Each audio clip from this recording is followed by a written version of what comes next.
من دکتۆر پێکەس دەروێشم خەڵکی ڕۆژی ئاڤامە ساڵە 1970 چوون بۆ نەمسا بۆ خوێندن خوێندنی پزیشکی لور تەمام کرد لە فترەی خوێندنجی من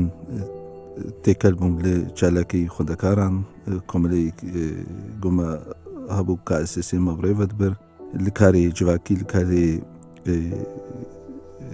سیاسی ما محاولە کردێ دوی وەختی دەژی دەنگی کورد بگهێن بێ تایبەت بنەمسا و عام بۆ ئۆروپا ڕاستی من ئەفکارێ نەها بۆم قەرادای دکم لە ساڵی 2011 مە دەست پێ کردیا من لە کوردستان دایک بوومە گەورە بوومە ئەو زڵم و زۆراگۆل سەرمەخە بووم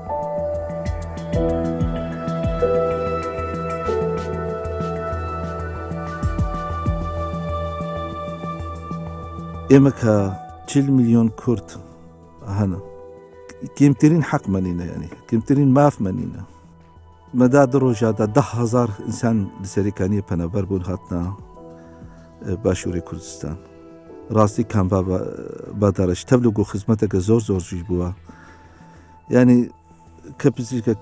ڕاوستان دبینم مقابلی من ژمارەکە مەزن زارۆکە مناڵان گۆ دەخۆشیە گران هەیە و من نکارم ئاریکار بمگەلوە زەحمەتین تشت ئەف بوو سەربازی ون چیرۆکی پزیشکی خۆبەخش دەگێڕێتەوە ئەو خۆبەخشە خەڵکی ڕۆژاوایە و نیشتەجێی کیشوەری ئەوروپایە ئەم پزیشکە دەیان کیلۆمەتر دەبڕێت لە وڵاتی کە خۆرتیایدا ئاوا نابێت و ڕوودەکاتە کوردستان دەیەوێت بەشێک لە ێش و ئازارەکانی میلەتەکەی کەم کاتەوە لە کاتێکدا خۆی لە ناخی دەردەسەری و ئازاری ئەو دایکە ڕاستەقینە کە نیشتیمانە لەدایک بووە ناو اختصاصی خودت ناو خوندنا خودم دیت پیش و چون کارم ئاریکاری که بۆ کوردستان بگم یەک جوا هەدەفێ مهم هاتم بۆ کوردستان وەکە دیراسەک مەدا ظروفی کوردستان و هەر سەراحەت دەدەم نقصا مەزن کێمەیا مەزن سیستەمێدەوە برێڤەبوونا سیستەمێ من تەختۆر دیدن زۆر زیرەکم نەکەمی تەختۆری پزیشکێمەی ئۆروپا بوون بەس ئیمکانیات و سیستەم و ئەو ڕێگە ڕاستی خەلەرێکی گەلکی مەزن نابداوە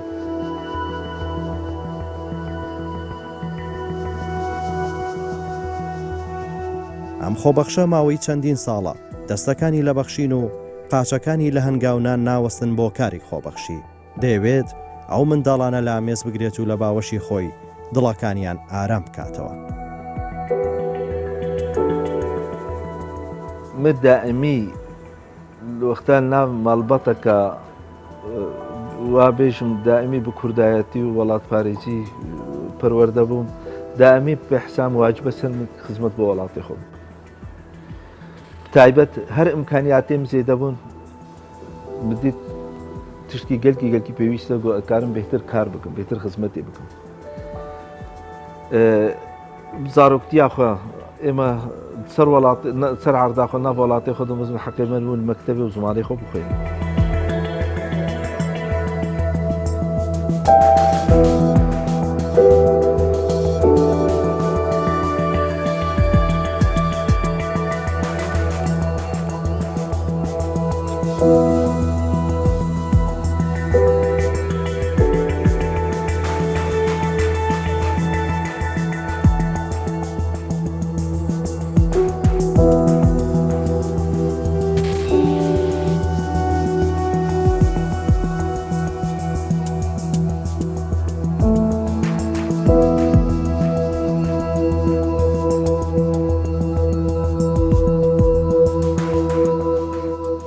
کێم کەمپ هەیە من نەچوومێدا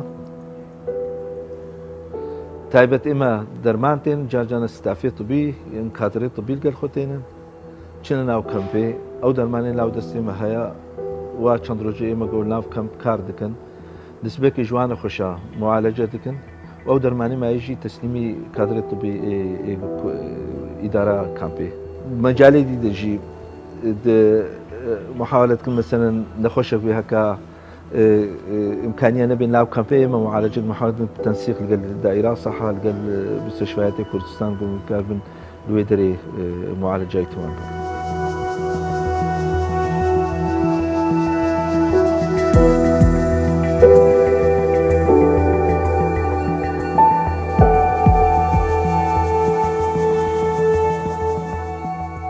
بۆ ئەمبارکردن و کۆکردنەوەی کەلوپەلەکان دەستگای خێرخوازی بارزانی هاوکاریان دەکات و ستاف دابین دەکات بۆ گواستنەوەی ئەم کۆمەکانەوە دواتر دابشکردنی بەسەر پەنابەراندا دوایی هەنگاونان بۆ کەمپەکان دەست دەکات بە دابشکردنی هاوکاریەکان.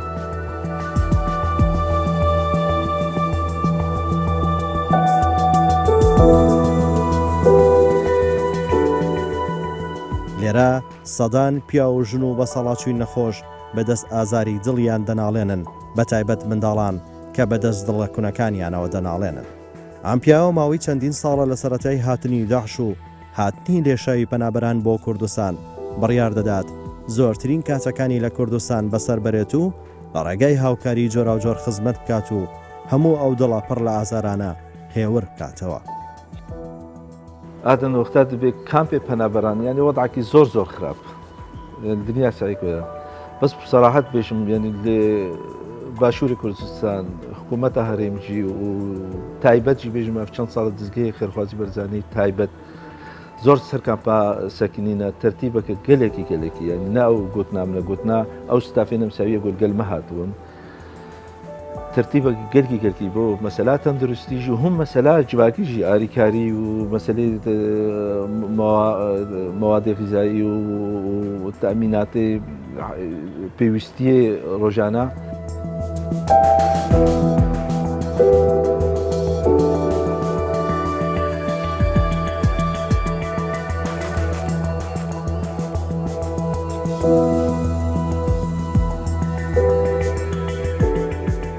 ئەم هاوکاریانە پێک دێن لە جلوبەرگ و پێداویستی تەندروستی لە هەر کاروانێک لە هاوکاریەکان کۆمەڵێک جاو دەرمان دێنێتە کوردستان دوای دابشکردنی هاوکاریەکانی دەچێتە نێو نەخۆشخانەی کەمپ و با شێوەیەکی خۆبەخش دەستنیشانی نەخۆشیەکان دەکات و چارەسەری پێویست دابین دەکات. ئێمە پاشی متابعە کرد کەمی بەردەرەش درستووە و بەشێکی مەزن وەکەمە خلالێ چەند ڕۆژە 10,000 پەنابەر هاتن مە محاولە کردمە کەمیەک دەرمان و ناکەمە کۆم کرد و گەلێک پێویستیە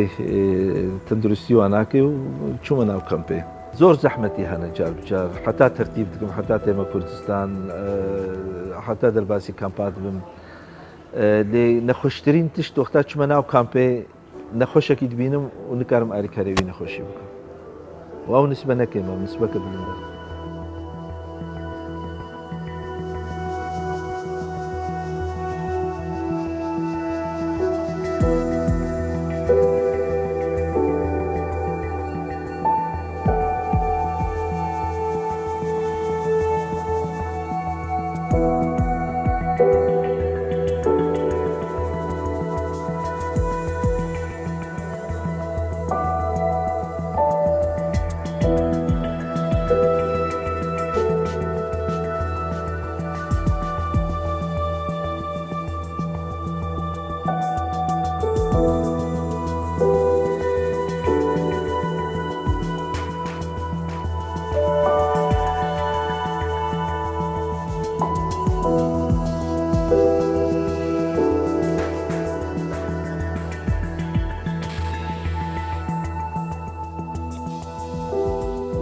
هدف من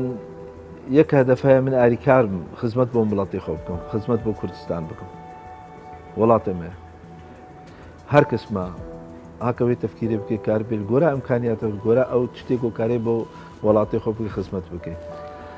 کەسێک هەیە نکاریوێ خزمەتی بکەیت نکاریوی کاری بکەیت نەمەسەلەکە مەزنە لێ ئەوەی گۆ کاربێ ئاریکاریە بگەوی ئاریکاریانەکە من وێ تشتێکی کێماییت بین بەرگۆ کوردستان حاجەتێ هەر تااقەتەیە حاجەتێ هەر ئیمکانێتی هەم هەندڕێ وڵات هم دەروێی وڵات گوێمە کاربن وەتای کوردستان باشتر بکە.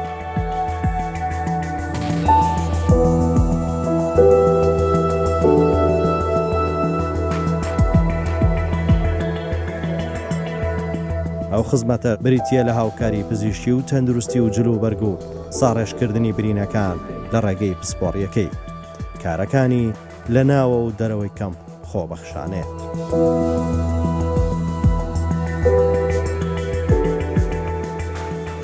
لەم کەمپە شوێنێکی تایبەت دەبێت لە بنکە تەندروستێکی و لەم شوێنە بەردەوام پشکنین دەکات و چارەسەر بە نەخۆشەکان دەدات. گۆرا ئیمکانیات نامە بەرگۆ ئێمەش ئەوروپا بکار بەگرێداینە ئیجازێ بەگرێداینە ئەو ئیمکانیاتێ دەستێمە ئەمکارم شتێک گەلکی زۆروری گوهەیان بکەن کارێت نەزەری و تیۆری و سەر وعیا سەحیوانەکە حتا ڕاستی ئەو ئیمکانیت ئەو وەخت بۆ منە بۆ گومکار بن لاف کامپێوی کاری بکەن بەرگۆ ضرورات نەدی هەنا ئەدوێ حتا تشکی نەزەریەکی فێر بم باشترە گۆزکە ئاریکاریەک لە نەخۆشەکی بکەم بۆ ئەم نەکهانە وێ حەدی هەکە ئەو ئیمکانیات چی بوون وێژی دکەن ئینشاڵڵا.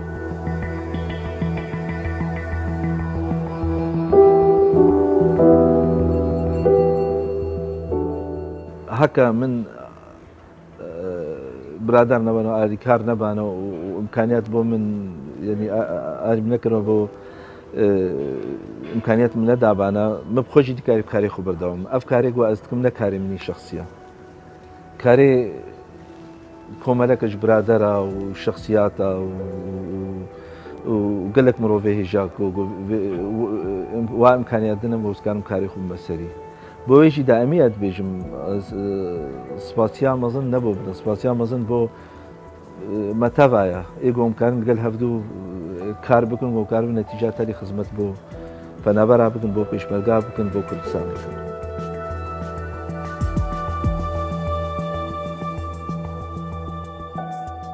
ئەو نیشتیمان پەروەری و دڵسۆزی بۆ ئازاری خوشک و براکانی وا دەکات نیوەی تەمەن و ژیانی ببەخشێت بەو کارەی کە ئامانجلێ لە باوەشگرتنی ئازاری میلەتەکەیەتی. بێکەس پزیشکێکی خۆبەخشی خەڵکی ڕۆژاوە ئەو پزیشکە دوای نەهامەتی و زۆرداری ڕژێمی حکوومەتی سووریا لە ساڵی 1970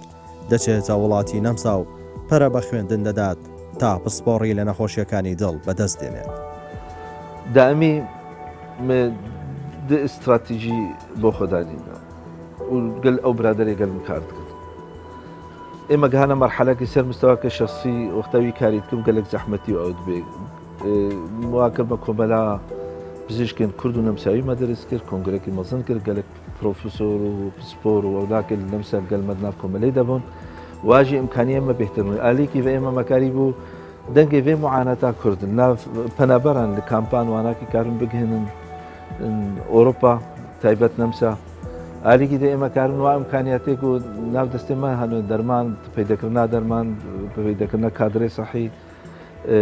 پزیشک محاولەکم بێن بێ کوردستان و ئاریکار بن دوی مەجالیدا ئێمە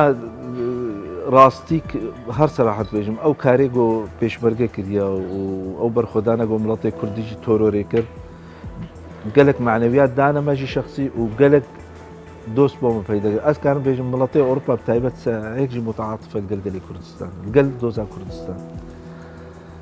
گەلک خەرتێت ئیمکانیاتە دێمە ئاریکاریە مەڕەتکێ وا موساعاتە دێمە ڕێگای بۆمەت بکەم و کار بن ئاریکاریە کوردستان بکەن. ئەو کارەشی بە هاوکاری دەستگای خێرخوازی بارزانی بەردەوامی پێدا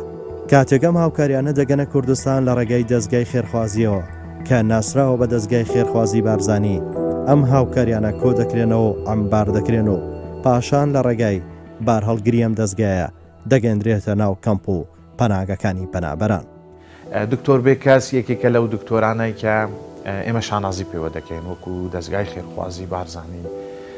لەو ماوەیەدا کە ئەو ژمارەی ئاوارە و پەنابەرە هاتوون بە تایبەتیش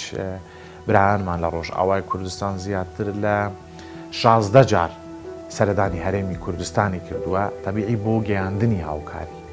و هیچ جارێکیش دکتۆر بێکەس بەدەستی بەتاڵەوە نەهاتووە هەمیشە دەستی پڕ بووە و زۆر جار منەظەمات و تیمی خۆبەخشی لەگەردا بووە جگە لەو دا و دەرمانانەی کە ئەو وەکو اختصاسەکەی خۆی کە دڵە بەکاری دێنێ لە هەمان کاتدا تیمی دکتۆری لەگەردا بوونە ئەوانیش هەریەکە و بەپێی اختصاسی خۆی دەرمانیان ئیناوە و لەو ماوەیەی کە لێرەش بوونە جا ماوەی هەفتەیەک ماونەتەوە ماوەی 10 ڕۆژ ماونەتەوە بۆ هەر یەکێک لەو جارانە بەڕاستی ئیشەکانیان لە ناو کەمپەکان بووە لە ناو لەو شوێنانە بووە کە خەڵک پێویستیان بە هاوکاری ئەوە بووە ئەمەیان بەڕاستی نمونەیەکی زۆر زۆر جوان بووە ئێمە دکتۆری تریشمان هەبووە لەو شێوەیە بەڵام تەمەنا دەکەین ژمارەیان زۆر زۆر زیاتر بێت.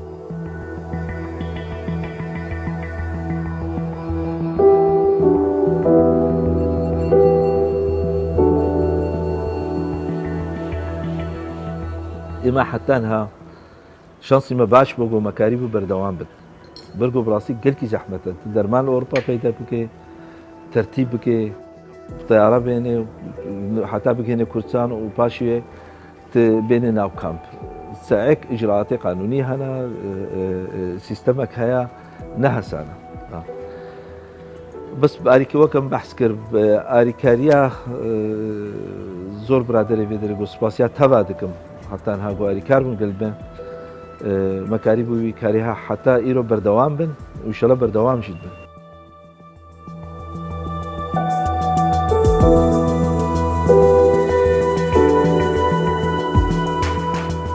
ئەو خۆبەخشە دوای هاتنی داعش و لێشاوی پەنابەر و ئاوەڕەکان بەتایبەت لە ڕۆژاوای کوردستان بڕیار دەدات بە خۆبەخشی ئەوروپا جێبهێڵێت و بێتە کوردستان.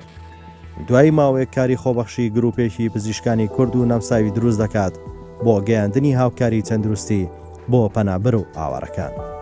هەموو کارەشی لە ئەستۆی خۆی بێ بەرامبەر ئەنجامدا.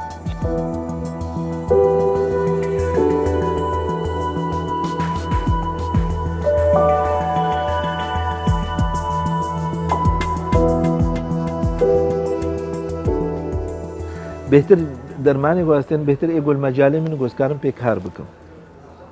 مەجاالێ دەخۆشیە دل و هەناف بهتر دوێ مەجاالێتن یعنی یەک ئینسان معانەتی اجتماعی هەبێ معانەتە ئۆکۆنۆمی هەبێ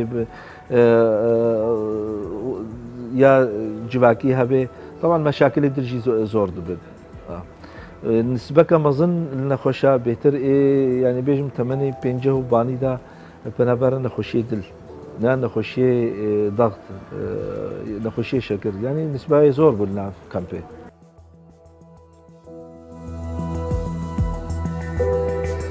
ئەم محاولەتم چەند زارۆکێکیشم گەلێکیتنە نەبێ ساڵات چووی مناو تشتوانێک من بیسیە هاکە مەکاری بۆ جراحەکی لە ئۆروپا ئەف حالات ئەس گەل جارە تەلیفۆنا جراحی دل دکم ئێ زارۆکە جراحی دل زارۆکە کێ من بورجی کێ من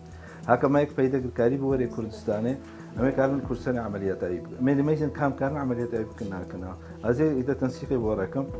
خلالێ سێ هەیڤ ینی گەلێک سێ هەیڤ جوابێزن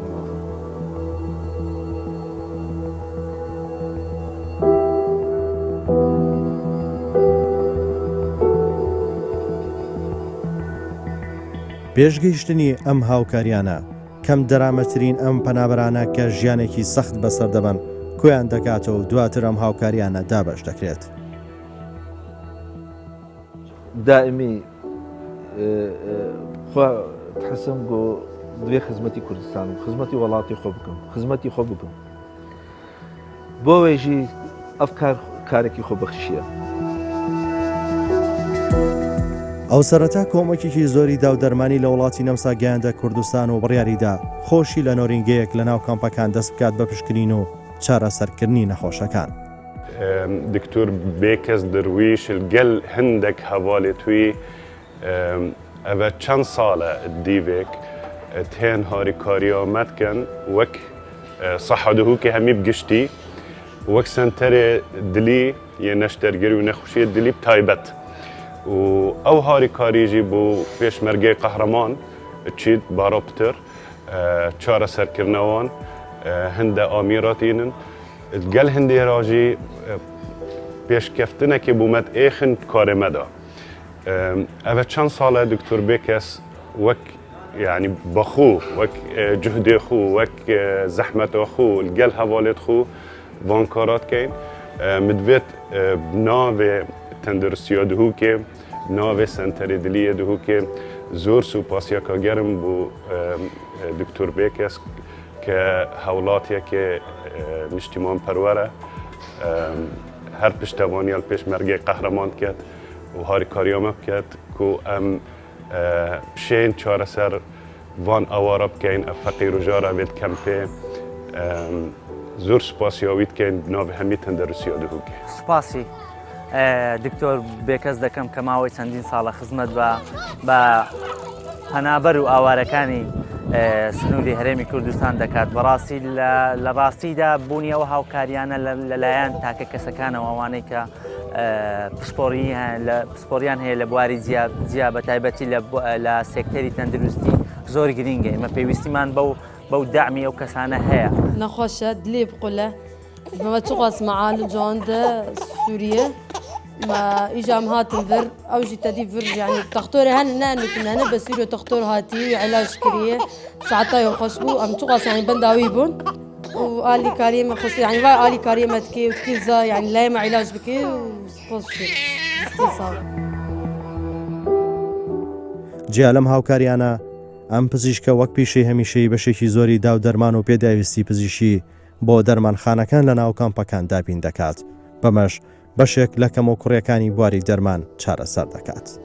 من دەستپێک لە ئۆرپا وەختامەدیت بێداعش بێ چلۆ تەعاملێت گەلە ئەسیرات کرد چلۆ خەڵکی خەڵتفت کرد بچێ ئسلوبی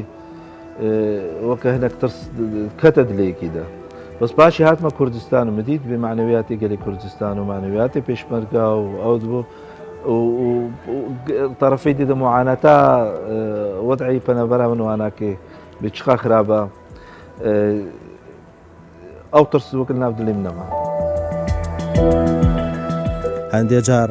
ئەم نەخۆشانە لە ناو کەمپ ناتوانن چارەیان بۆ بکرێت بەڵکو و ناویان تۆمار دەکات و ڕەوانەی نەخۆشخانەکانی شاریان دەکات و لەوێ چارەسەریان پێدەدات. ئێمە دەزانن پێشمەرگە بۆمە شتێ مهمی مهمەت ژیانێدا هەکە ئەو پێشمەرگە نەبێ وجودێ مەژینێ پێشمەرگە خزمەتێکە زۆر بۆمە کرد ئەوە ئەو بێدە بۆمە بۆ وەزەی کوردستان باش پێ ئێمە زۆر دەیندار و قەزاری هەر گروپژی چێ پزیشک بن چێ ئێل مەجاالێ دی مەهێنەی دیژی مسایەک ئێمە دوێ ئاریکار بن گەل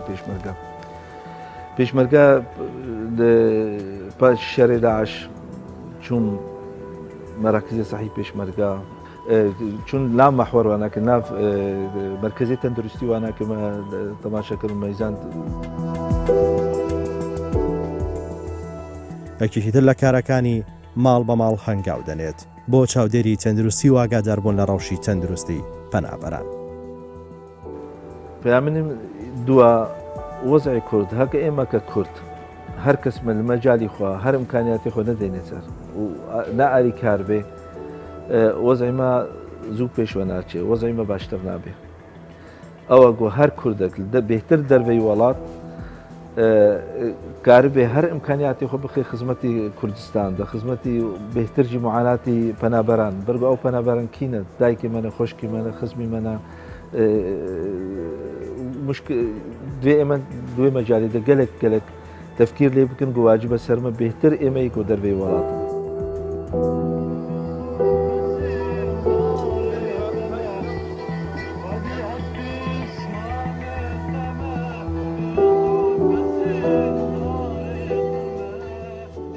وڵاتی ئێمە کۆمەلگای ئێمە پێویستی بەو جۆرە کەسانە هەیە من دەستخۆشی لێ دەکەم و دەستخۆشی لە هەموو ئەو کەسانە دەکەم ئەوانەی کە بەشێک لە ژیانی خۆیان بەشێک لە ئیمکانیاتی خۆیان بەشێک لە کاتی خۆیانیان بۆ بەخشین و خزمەتکردن تەرخانکردن. دیاری بەرنامەی سەربازی ون لە کوردستان 24 بۆ دکتۆری خۆبەخش برای خۆشەویستم کاک دکتۆر بێکەس پیرۆزبای لێ دەکەین و هیوادارین بەردەوام بیت لەو کارە خۆبەخشیانەی کە خزمەتی مرۆڤان.